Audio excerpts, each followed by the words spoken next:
So we called them her special shakes, put them on her special shakes twice a day, and she sucked them right down like a sponge. She didn't eat chips anymore. She sat there and ate a little baggie full of spinach leaves and loved it. Mom, can I have more leaves? More leaves. At that point, she couldn't even complete a sentence. It was more leaves, more leaves. And we're like, okay, here you go. Everything we gave her, she loved, absolutely loved. It was as if her body craved it. The things that I could eat, I just love. Like probably the almond milk and almonds, cranberries, and all that. Salmon? Salmon over that. So the diet's easy for you. Yeah. So he's doing awesome now. He just takes a couple of things. I like peanut butter and honey sandwiches. That sounds good.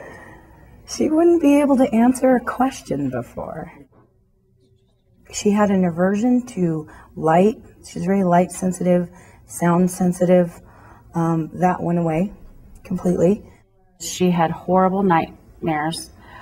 She was very paranoid. So do you have those nightmares still? Every night it's perfect. As soon as I started taking this during the football season, I lost a lot of weight, and I felt a lot better with myself then. She could be still. She wasn't getting in trouble in her classroom anymore. Teacher wasn't complaining about her anymore. Besides that, I'm not mean at all. She made eye contact. She knew what you were saying within a month. I just don't know what alternative I could have done. I think we would have felt lost. There's no way then that she would have been able to sit here this long and let us talk. And I think she still has a way to go, because I think she was behind and she's catching up. She's becoming a normal 6-year-old. She was out of control last year. They had huge behavioral problems with her.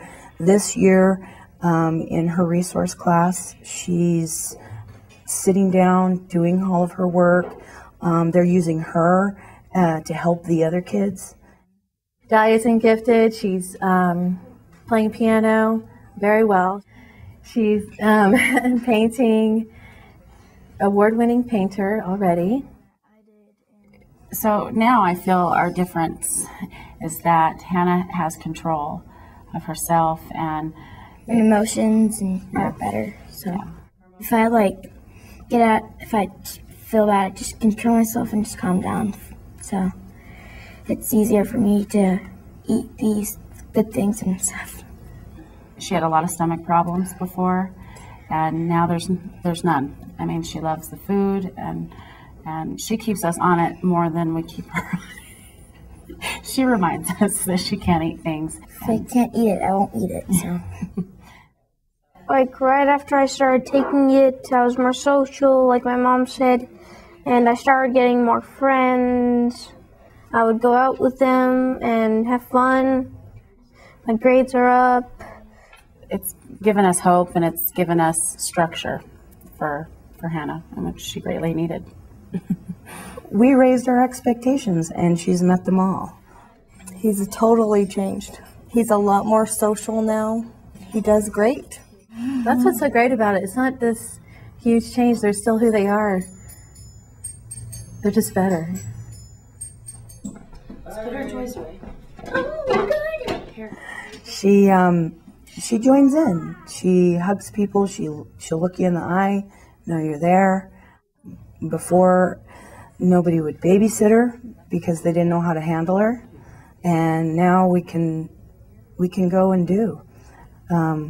Before we did the protocol, our family was hostage to autism, and now she's Ray. She's not just autism, right, Ray? Right. Thanks for doing all this for me. You are so very welcome, Missy. The current paradigm right now, especially with autism, is to ramp up for long-term management that turns out being very, very costly. That the vast majority of people who are dealing with this, the families that are dealing with this, don't necessarily have the thousands or the tens of thousands of dollars that it's taking to do these therapies that they're suggesting over the period of a person's entire life. For the last 2 years, I've been talking to anyone who will listen within the global medical community about my research, about our findings and the results that we're having as related to autism and this sensory integration problem. There is a vast amount of skepticism, which I can understand actually in some ways. It's very difficult to believe that something that is as easy as this, something that's just dietary, something that a parent can do and not necessarily a health practitioner, could possibly be as impactful as it is. All I'm doing is I'm working it on the kids that are coming to me, and when I'm finding people that have these particular, very identifiable markers that I have found that make them candidates for this protocol, the results have been amazing. I mean, when you have a child that is going from extreme behavioral issues, no focus, can't sit still, or in the spectrum of autism, can't speak, don't notice people outside, and they start talking and they start becoming kids within 2 to 3 weeks, we're turning them back into children themselves. They get to be themselves instead of this condition. Despite the results we're having, despite the low cost of the protocol, despite all the people I've spoken to my knowledge, I am still the only practitioner using this protocol currently. So instead of talking to more skeptical and clinical ears about this, I thought I'd let the kids and the moms do the talking for me. This is an option, a low cost, very effective, very simple, non-toxic, non-invasive option.